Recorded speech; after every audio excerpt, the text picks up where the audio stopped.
everyone, I'm Grace Mao and welcome to my ChemTalk, Love Actually. In this video, I'm going to be talking about the chemistry behind love as discussed in this short clip from Criminal Minds. First, a little background. This scene is from Season 2, Episode 13 of the show. Criminal Minds tells the story of a group of FBI agents who, as part of the Behavioral Analysis Unit, investigate serial murders across the country. In this particular scene, Dr. Spencer Reed, the man talking in most of the scene, is investigating with his colleagues Aaron Hotchner and Emily Prentice. After Prentice wonders if the perpetrator is committing crimes out of love, Hotchner offhandedly asks the question, "What is love?" and thus the chemistry starts. Okay, let's get to it. While the clip itself is extremely short, only a couple seconds, Dr. Reed talks extremely fast. But don't worry, we'll clear everything up by the end of this video. Now, here's the clip. I'll define love. Chemically, it involves surging brain elements called monoamines, dopamines, norepinephrine, and serotonin. Love chemicals controlled by phenolphthaleamine, also found in chocolate. I love chocolate. peas, too. It's also found in peas. Peas? Reed. Indeed. Some people Reed. become veritable love. Stop, please. Okay, now let's watch it with subtitles. I'll define love. Chemically, it involves surging brain elements called monoamines, dopamines, norepinephrine, and serotonin. Love chemicals controlled by phenolphthaleamine, also found in Chocolate. I love chocolate. peas, too. It's also found in peas. Peas? Reed. Indeed. Some people Reed. become veritable love. Stop, please. Okay, that's a lot of information from Dr. Reed. Let's break it down. The first topics we'll discuss are the surging brain elements, monoamines, dopamine, norepinephrine, and serotonin. Monoamines is actually the overarching category in this sentence, an umbrella over dopamine, norepinephrine, and serotonin. These are all neurotransmitters, chemical messengers released from the synapses of neurons so that they can communicate with each other. These transmitters are affecting all parts of your body, from behavior to movement. Dopamine, norepinephrine, and serotonin are also all biogenic amines, meaning that like amino acids, they all have an amine group. However, unlike amino acids, they do not have a carboxyl group. Dopamine and norepinephrine are related to tyrosine, while serotonin is related to tryptophan. Let's take a closer look at each of these. Dopamine is known as the pleasure chemical, and it has a lot to do with how we feel bliss, reward, or motivation.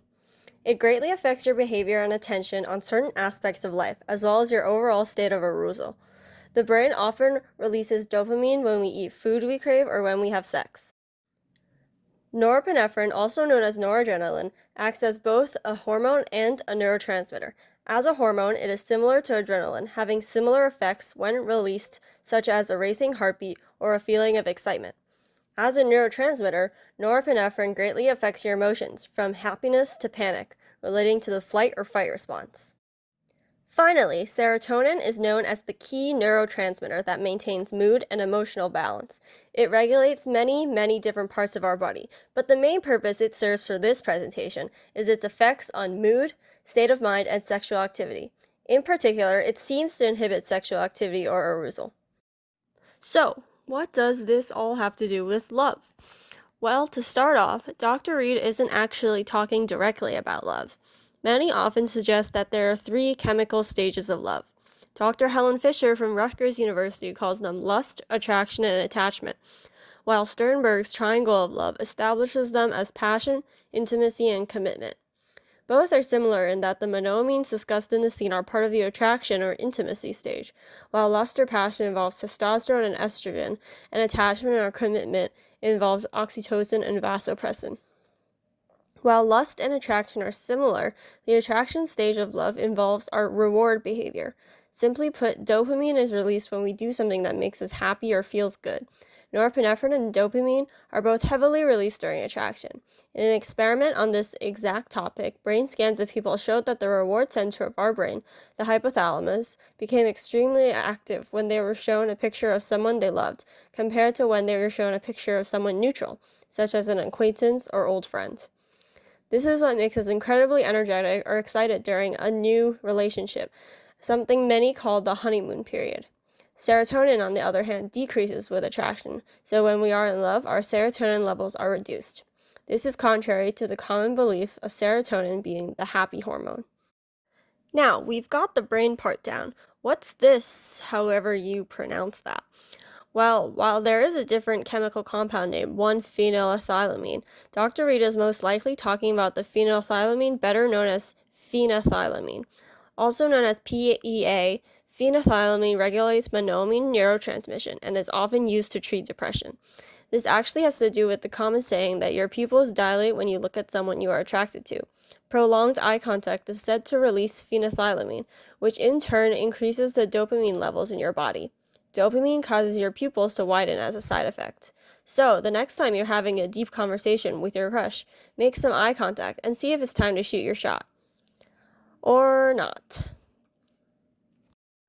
Finally, the scene mentions both chocolate and peas, which are both rich in phenethylamine, while Prentice replies to the explanation with chocolate as a joke to end the long speech. Dr. Reed follows up with peas, meaning that these are foods that can chemically increase attraction in a way.